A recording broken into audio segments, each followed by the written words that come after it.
Hey guys, and thanks for joining me for this rather seasonal guitar lesson. Today we're going to learn the great Pumpkin Waltz by Vince Guaraldi. This was part of the Charlie Brown Halloween special soundtrack. About a year ago I uploaded a short performance of this piece and I had quite a few messages asking me to do a full lesson video on it. So here we are. It's a beautiful chord progression, and as usual Vince Guaraldi manages to capture this melancholic sense of nostalgia fantastically. You'll notice that I've got a capo on at the first fret. This is purely for one chord in this whole progression. It just makes it much easier to play and it makes things flow nicely. Up until that point it's not really going to affect anything we do though, as we're not really using open strings for the most part. So we're going to start with the C minor 7th chord. I guess we should refer to this as the 7th fret because we have the capo on down here at the first fret. That still confuses me, to be honest. But anyway, 7th fret. Second finger on the bass note, skip the A string, let the third finger bar the D, G and B strings on the same fret. Now we're going to move everything except for the B string down a semitone, so you just simply slide the shape back and add the little finger to the B string to get that 7th fret on there. Now you've got a B minor 7 with a sharp 5. Now again we move the main body of the shape down a semitone. This time the first finger can take the barring duties. And you'll notice I'm finger picking so I can choose to avoid the A string, which is important. That's a beautiful chord. That would be a B flat minor 13. I love that sound. I use this same kind of run in my chord melody of Georgia on My Mind, funnily enough. Okay, now we're thinking of this as part of a 2-5 kind of movement. So if B flat minor is the 2, E flat 7 is the 5. We're going to go to this E flat 9 chord.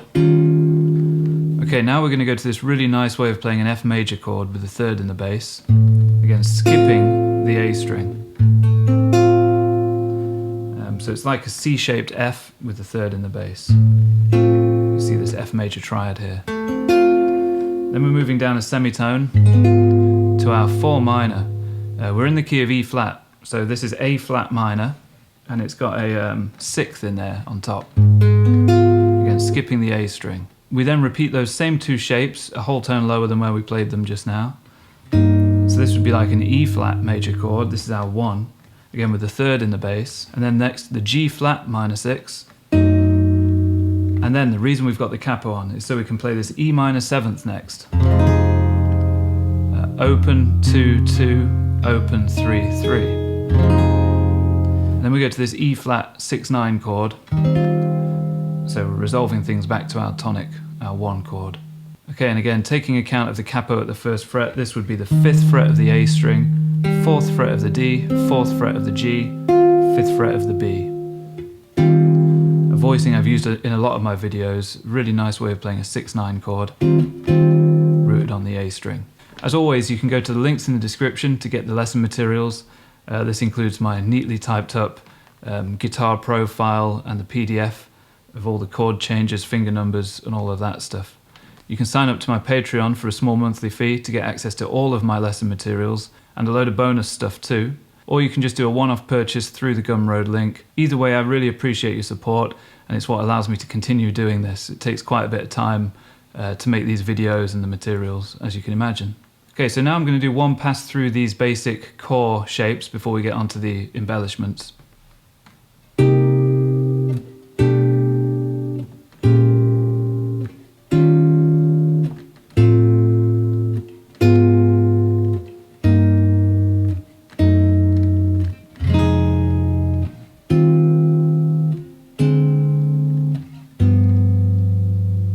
Okay, so let's add the melody to this. We've already designed our chord shapes so that the top note of the chord is the melody. It's always the kind of etiquette with melody, don't put anything above the pitch of it because it kind of distracts from it. So when I play these chords, I'm going to try and make this B string really stand out somehow. Then the first addition, 5th fret of the B string before going to the next chord, that F major with the 3rd in the bass. To begin with though, we're going to add another thing. We're going to add the little finger to the 7th fret of the B string before taking it away and revealing the original shape. And then the next chord, again that minor 6th. The B string has to be very prominent in these because that's where your melody is, remember. And then we do a tricky little move. We're going to do a little trill on the B string. So you're taking the little finger off, picking this B string at the barred fret, hammer on, pull off, and then go to the next string, 6th fret. It's hard to make that sound clean sometimes, it's well worth practicing on. Gets the little finger nice and strong, that kind of motion. We then have to connect it very quickly to the next chord, the E flat with the 3rd in the bass, where the melody is just a case of going from the B string to the G string. I'm getting a lot of these things through kind of like a peel of the right hand.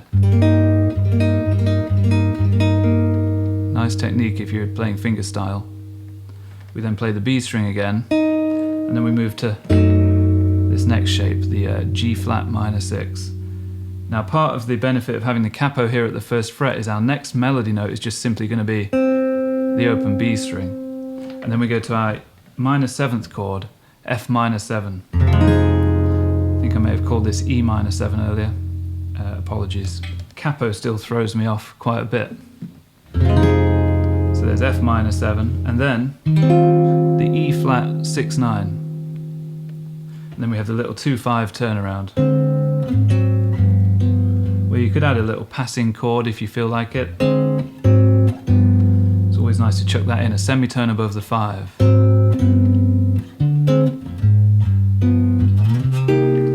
Now that first run through, I play it quite loose like that, just letting everything ring out. But then I'd recommend trying to get a bit of this waltz rhythm under your fingers. Gives it a really nice bounce, this kind of a thing.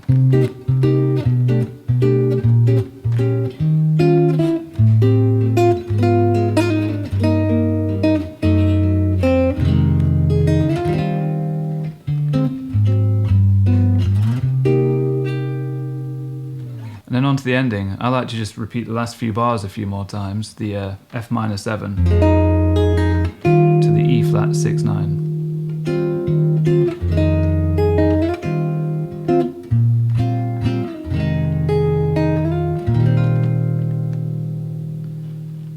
And as always, at the end I tend to favour finishing with the 6/9, where you also have the 5th in the bass with the root. You can either bar that with the tip of the 2nd finger, or like I did a moment ago, use the thumb to bar both of those low notes. So there we go, short and sweet, but full of great ideas, a lot of fun to play, a good workout for both hands. So get that one under your fingers in time for Halloween so you can perform it for your friends and relatives. Or if you want to make the trick-or-treaters cry, play it for them. Alright, see you guys next week for another lesson. Take care.